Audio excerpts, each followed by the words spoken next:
Damn, my watch is broke.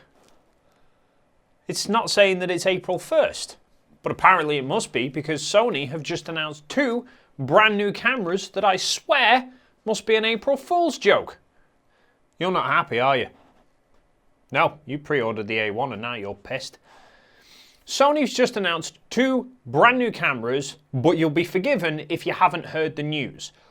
One is called the A7R3A and the other is the A7R4A. Now you might be thinking, is this 2 astrophotography variants? Nope. These are the R3 and the R4, keeping the exact same sensor, same filter array, same absolutely everything, apart from 3 small changes. Firstly, the screen has been replaced from a 1.4 million dot screen to a 2.4 million dot screen. Secondly, the Sony badge under said screen has now been removed. Thank God for that. And the definition of the USB ports have been revised to USB 3.2. That's it. Oh, and on a small note as well, because they've now got a higher resolution screen, the battery life isn't quite as good. Now, this has to be the most bizarre camera release I think I've ever seen.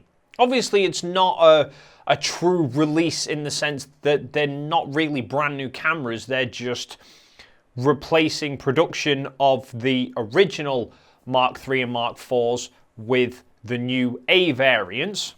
It just seems strange to have such small changes being made to the cameras as part of a new release.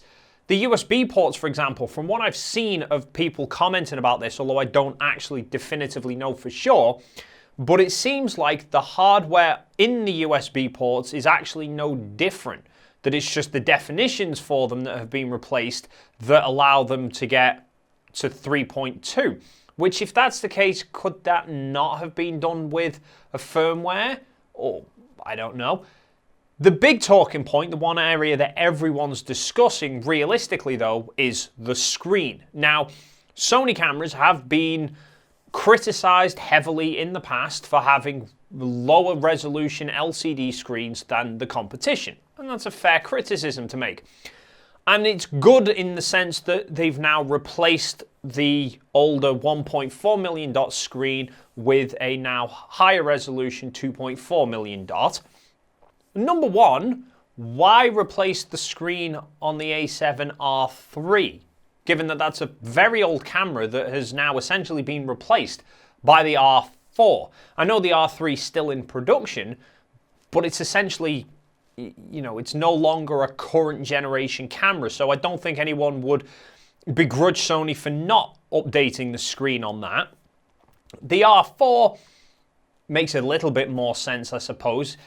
But number two, I'd be pretty pissed if I'd just sunk $6.5 grand on an A1 pre-order that still has an older 1.4 million dot screen, and here Sony is re-releasing older cameras with now a higher resolution screen than your flagship camera. It doesn't make any sense. And I cannot fathom why Sony have made this move. It seems like it was brought about for some reason to replace the screen with a higher resolution screen. Now, like I said, replacing the R4 screen with a higher resolution can kind of make sense. Why do the R3 as well and not everything else? I have seen some people suggesting that Sony have been almost forced into going with a higher resolution screen because of supply shortages of lower resolution screens, or maybe that the manufacturer, whoever makes that 1.4 million dot screen, has ceased production altogether, which would make sense as to why they've had to now suddenly replace the screens on cameras still in production, but doesn't make sense as to why it's only the R series. Why not the A1, the A9 II, the A7S3, all of which are using that same 1.4 million dot screen? You can't even throw the argument of, well, the Rs need a higher resolution screen more because they're a higher resolution camera, because the A1 has a higher resolution than the R3. It's all a bit insane. I don't really imagine that Sony are shifting that many brand new R3s anyway. So to re-release it and put a new screen into it seems about as much use as putting a parachute on a rubber duck.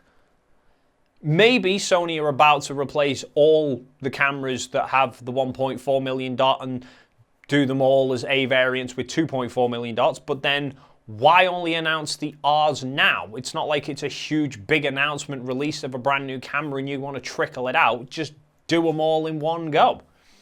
Even if it was a supply issue, like I said, why replace the R3 screen and not the A1? A more logical, sensible thing in my mind would be to switch production of the A1 to a higher resolution screen, given that it's a $6,500 camera that everyone is now clawing to get at. And then for those few units that have already started to ship, they could maybe offer either a free upgrade service or at a small price, they'll replace your old A1 screen with a new 2.4 million dot screen if you particularly want it. I know there will be a lot of people out there that just don't use the LCD at all anyway. They only use the EVF. And other people that will rarely use the EVF and favour the LCD. And from what I can tell, I'm not even convinced that these new screens are going to add touch features to the menus, which a lot of people have wanted in those cameras anyway, because I'm pretty sure that they require the new upgraded processor found in the S3 to be able to have such features, and they've not changed the processors in the R series. So I'm guessing still wouldn't have touch functionality either. And I don't imagine there's going to be many people who already own the R3 now seeing this release and thinking, Jesus, get my camera sold, I'm replacing it with an A7R3A. Although on a plus point, if they do that, then you're going to have a load more second-hand cameras suddenly throw on the market. That's going to help drive the price down even more. Might upgrade to an A7R3. Who knows? I won't. Maybe they wanted to up the resolutions to make space for the A7 IV to have the 1.4 million dot screen. Still doesn't actually make any sense as to what benefit that's going to be. I don't imagine there's going to be much in the way of conflict of interest between an A7R3 and an A7 IV. Yeah. I don't even know what more to say about it. It makes no sense at all. Why the hell update a 4-year-old camera with barely any changes? Seems to make no sense to me. Do you have any idea? Please let me know in the comments section down below if you do. And while you're down there, if you haven't already, please consider hitting the like and subscribe button, and then hopefully I won't be so bewildered in the next video.